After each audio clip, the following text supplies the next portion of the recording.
Assalamualaikum warahmatullahi wabarakatuh. Perkenalkan, nama saya Suryanita.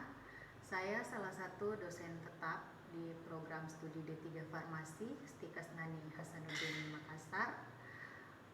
Bidang keilmuan saya adalah farmakologi dan di sini saya mengampu mata kuliah farmakologi dasar. Baiklah, mungkin sedikit saya akan menjelaskan tentang deskripsi singkat dari farmakologi dasar itu sendiri. Jadi farmakologi dasar ini adalah merupakan mata kuliah wajib untuk program studi D3 Farmasi di lingkungan Stikas Nani Hasanuddin Makassar. Di dalam perkuliahan ini, mahasiswa mendapat gambaran dan pemahaman tentang konsep dasar farmakologi dan aspek biofarmasi, tentang farmakokinetika obat, tentang farmakodinamika obat, tentang interaksi obat dan respon penderita terhadap obat, serta penggolongan obat-obat kemoterapi.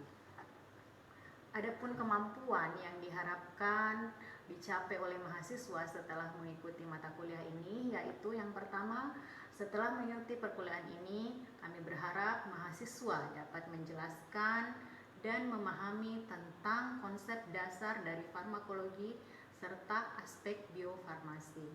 Selanjutnya, kami berharap mahasiswa dapat mengetahui, memahami, dan menjelaskan tentang farmakokinetika obat dan farmakodinamika obat. Kemudian, kami berharap setelah mengikuti perkuliahan ini, mahasiswa dapat mengetahui, memahami, dan menjelaskan tentang interaksi obat dan respon penderita terhadap obat. Dan yang terakhir, setelah mengikuti perkuliahan ini, kami berharap mahasiswa dapat mengetahui, memahami, dan menjelaskan tentang penggolongan kemoterapi obat, khususnya pada antimikroba, antiparasit, antivirus, dan antifungi. Jadi itulah tadi capaian yang kami harapkan dari mata kuliah ini. Selanjutnya, adapun bahan kajian dari mata kuliah ini, ada beberapa bahan kajian. Jadi ada beberapa bahan atau materi yang akan kita kaji dari perkuliahan ini. Perkuliahan ini berlangsung selama 14 kali pertemuan, ditambah dengan 2 kali UTS dan 2 kali ujian akhir. Jadi total pertemuan seluruhnya adalah 16 kali pertemuan. Baiklah, untuk materi yang pertama tentang konsep dasar farmakologi. Dalam materi konsep dasar farmakologi ini, kita akan mengkaji tentang definisi dari farmakologi itu sendiri, serta beberapa penggolongan obat.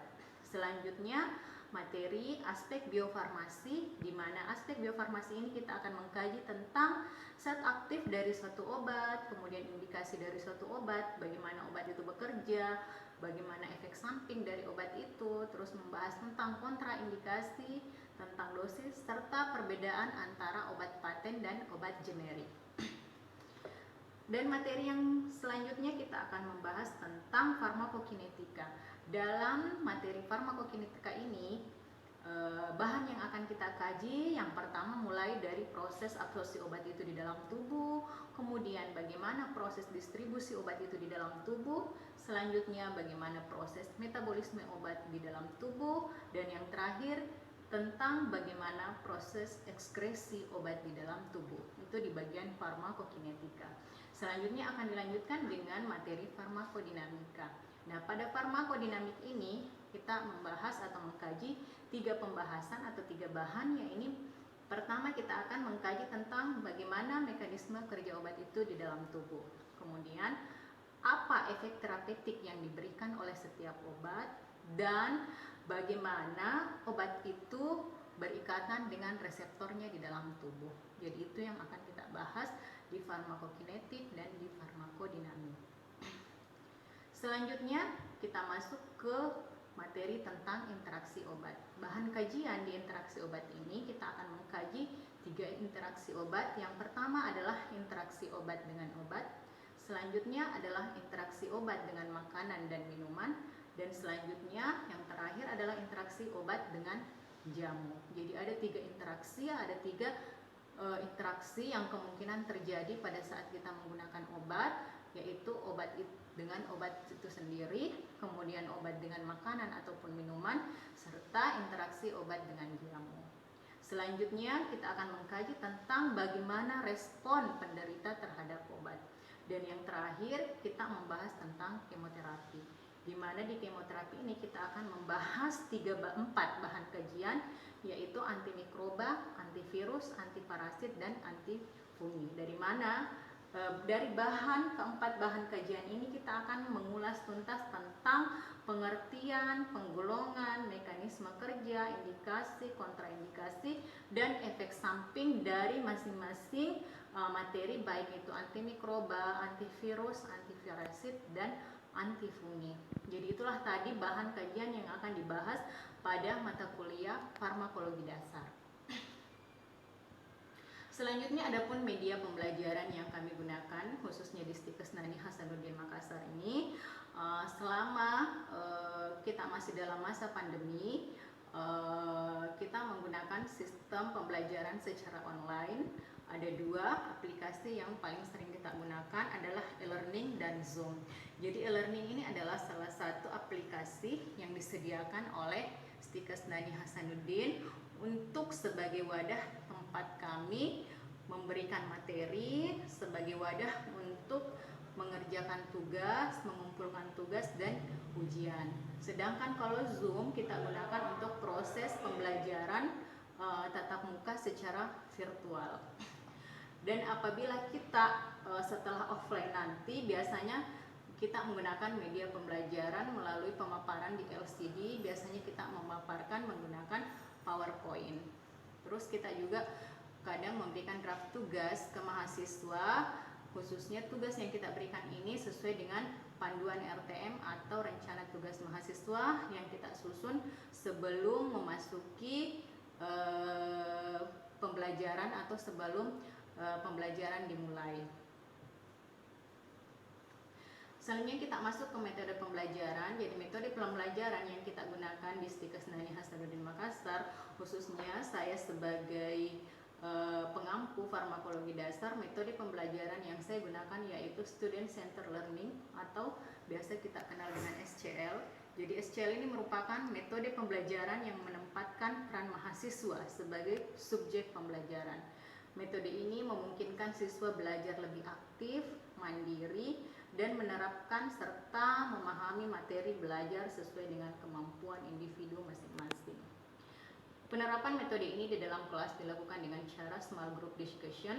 Jadi kita membuat kelompok diskusi untuk membahas satu topik-topik tertentu. Jadi terkadang di dalam kelas kita bagi beberapa grup atau beberapa kelompok kelas, dan kemudian kita memberikan topik yang berbeda untuk mereka kaji, kemudian mereka diskusikan di dalam kelas. Kemudian ada secara simulation atau simulasi. Jadi ini biasanya simulasi praktek, biasanya juga kita gunakan di laboratorium.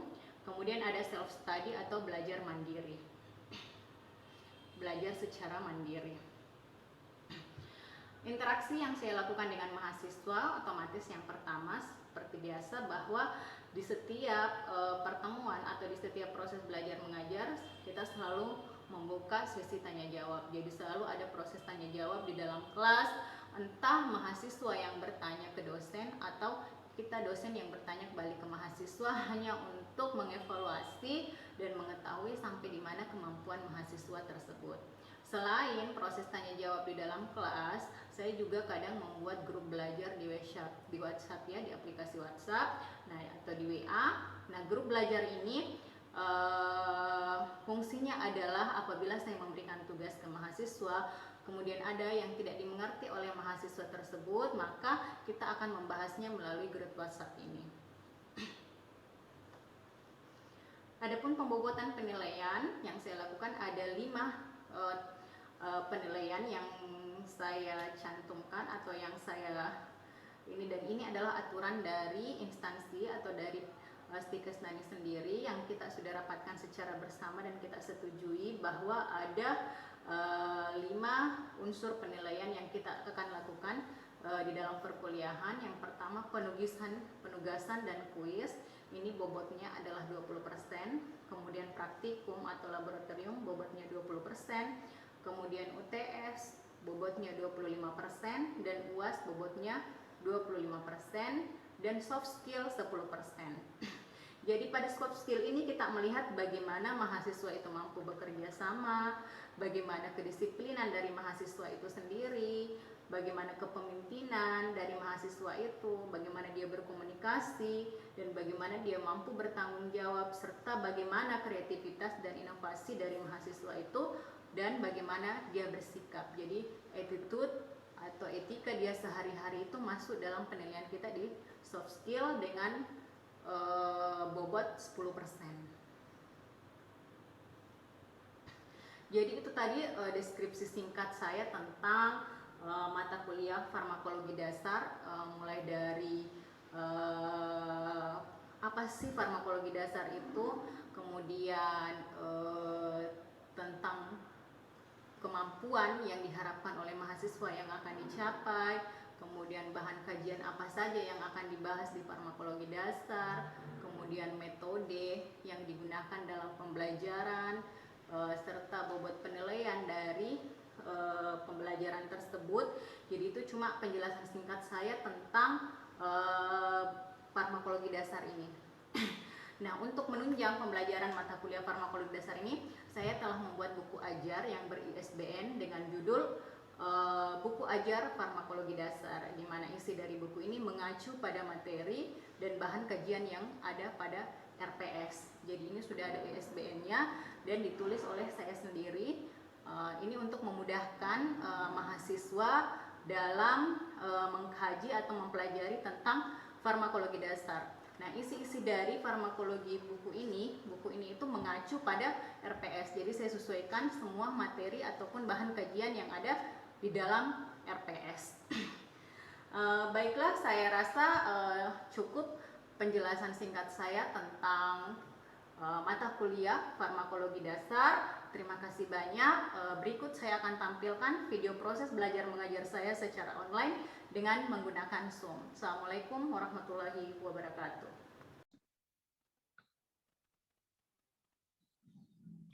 Oke, bismillahirrahmanirrahim. Assalamualaikum warahmatullahi wabarakatuh. Jadi kita ketemu lagi di mata kuliah farmakologi dasar, di mana saya akan membahas tentang konsep dasar dari farmakologi itu sendiri. Ya, sebelum kita masuk ke dalam materi atau kita membahas secara garis besar tentang konsep dasar farmakologi, terlebih dahulu kita perlu pahami dulu apa saja bahan kajian yang ada pada konsep dasar farmakologi ini. Ya, jadi pada konsep dasar farmakologi ini kita akan membahas tentang yang pertama definisi dari farmakologi, selanjutnya tentang penggolongan obat, ya. Selanjutnya kita akan membahas tentang aspek biofarmasi, di mana mencakup tentang zat aktif obat, indikasi obat, mekanisme kerja obat, efek samping obat, kontraindikasi, dosis, serta nanti juga kita akan tutup dengan membahas tentang perbedaan antara obat paten dan generik.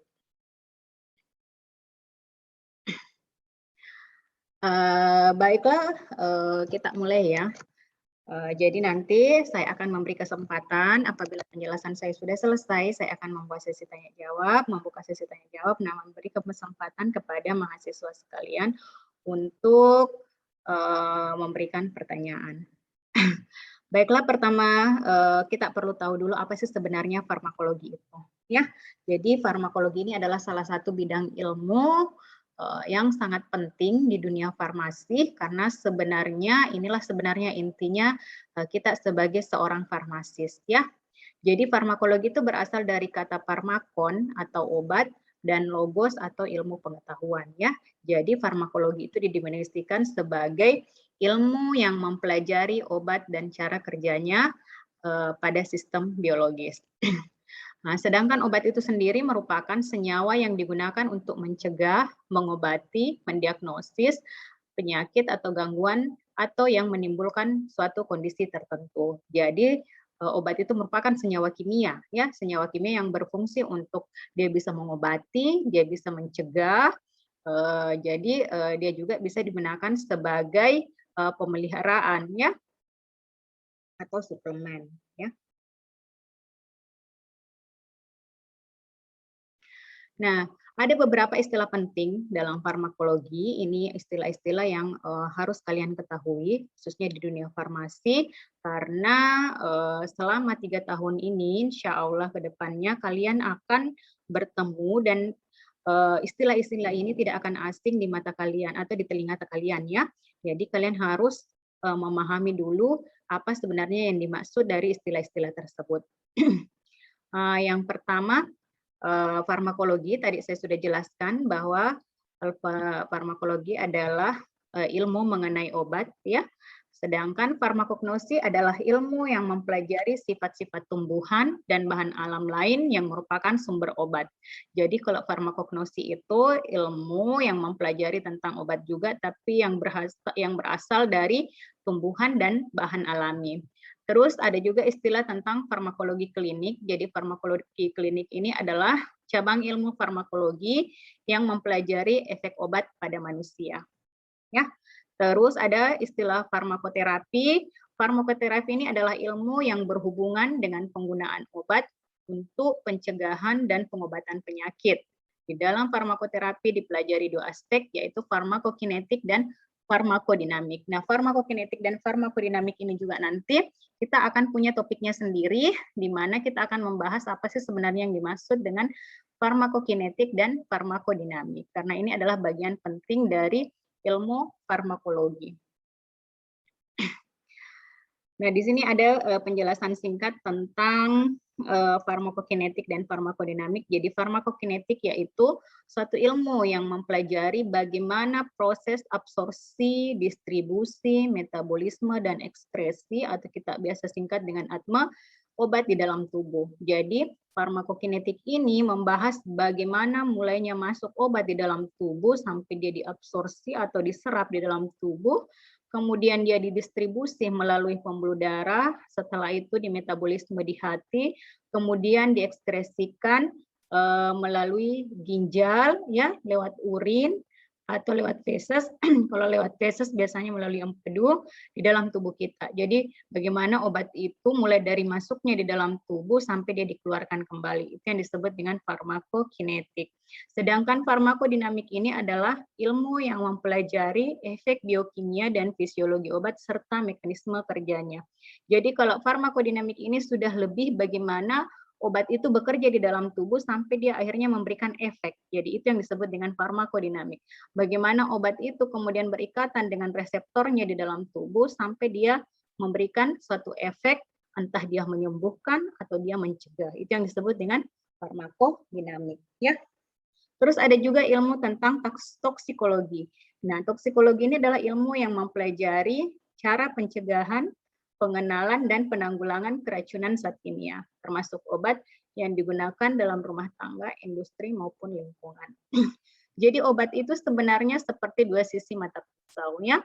Di saat dosisnya tepat, maka dia bisa memberikan efek untuk mengobati atau menyembuhkan atau mencegah suatu penyakit. Tetapi di saat dosisnya berlebih atau kurang, malah dia akan memberikan efek sebaliknya, yaitu efek toksik atau efek racun. Ya, jadi obat itu adalah 2 sisi mata pisau yang bisa mengancam jiwa kita. Ya, jadi itulah gunanya kita sebagai orang farmasis. Ya, bagaimana kita bisa mengendalikan, bagaimana kita bisa memonitoring penggunaan obat yang ada di masyarakat, khususnya pada orang-orang awam, agar tidak terjadi hal-hal yang tidak diinginkan. Ya, jadi itu tadi penjelasan singkat tentang istilah yang ada di dunia farmasis ya. Selanjutnya kita masuk ke penggolongan obat ya.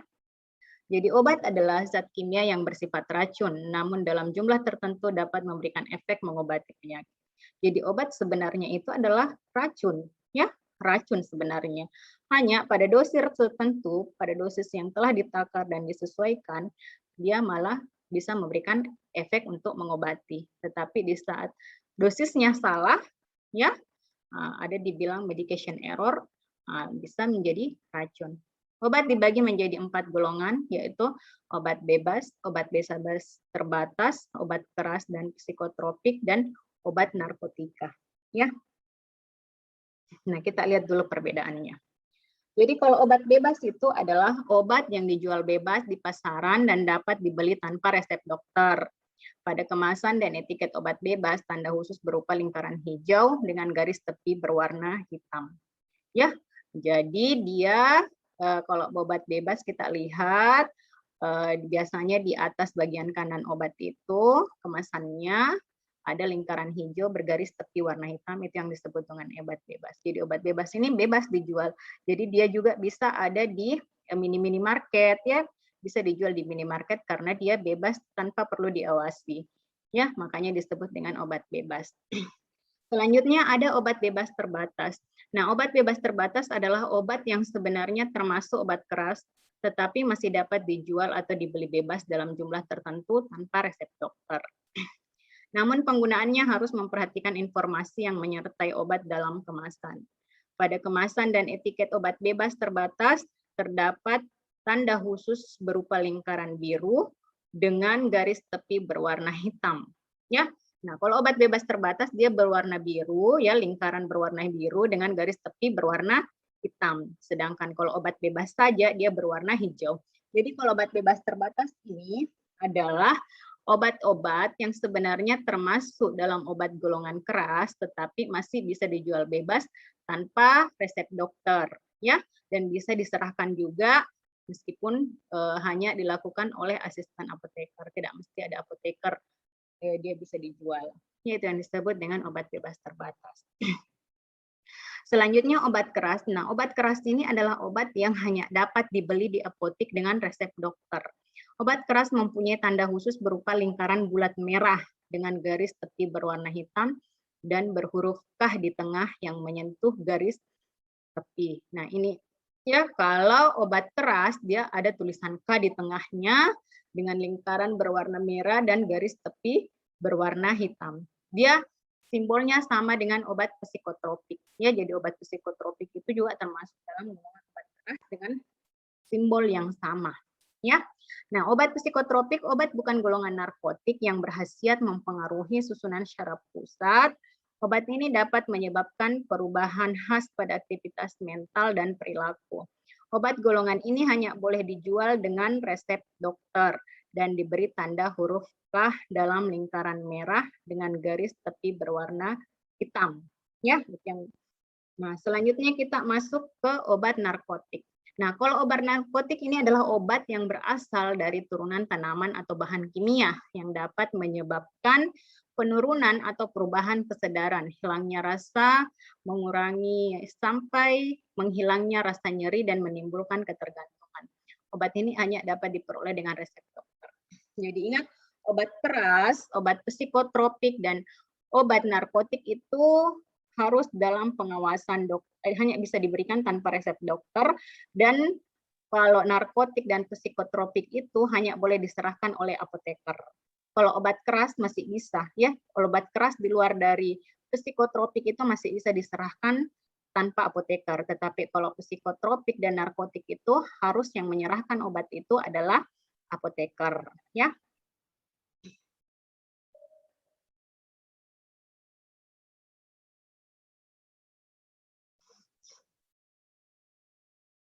Nah, selanjutnya kita membahas tentang informasi kemasan dan brosur obat, ya.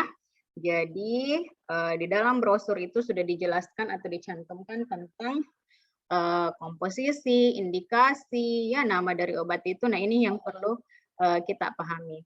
Nah, nama obat yang tercantum dalam kemasan itu biasanya terdiri dari nama dagang dan nama zat aktif yang terkandung di dalamnya. Ya, misalnya nama dagangnya adalah Panadol, sedangkan zat aktifnya adalah paracetamol. Jadi ini biasa disebut dengan obat paten atau obat bermerek. Ya, terus komposisi obat, informasi tentang zat aktif yang terkandung di dalam suatu obat dapat merupakan zat tunggal atau kombinasi dari berbagai macam zat aktif. Sedangkan indikasi itu merupakan informasi khasiat obat atau suatu penyakit.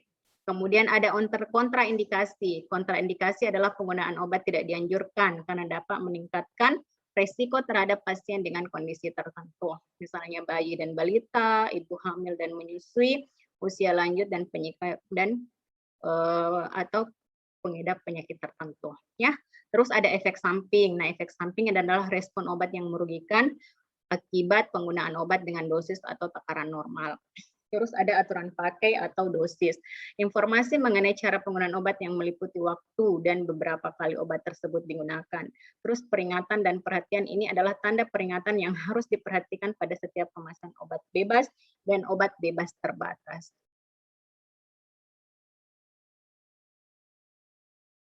Terus dicantumkan tanggal kadaluarsa atau expire ya. Terus ada juga nama produsennya, nomor batch-nya, juga biasa dicantumkan harga eceran tertingginya, kemudian cara penyimpanan dan registrasi ya. Nah, ada bentuk dan peringatan yang perlu diperhatikan pada obat. Nah, tanda peringatan selalu tercantum pada kemasan obat bebas terbatas, berbentuk 4 persegi panjang dengan huruf putih pada dasar hitam, ukuran panjangnya 5 cm, lebarnya 2 cm, yang terdiri dari 6 macam, yaitu peringatan 1 sampai dengan 6 ya. Nah, ini yang perlu juga kita perhatikan, yang kita pahami. Mungkin kalau masyarakat awam tidak mengerti, kadang mereka hanya membeli obat saja tanpa mereka pahami. Nah, inilah kelebihannya kita sebagai orang farmasis harus memahami peringatan ya, ke-6 peringatan obat ini. Jadi yang pertama peringatan nomor 1, awas obat keras, bacalah aturan memakainya. Itu peringatan nomor 1. Peringatan nomor 2, awas obat keras hanya untuk kumur, jangan ditelan.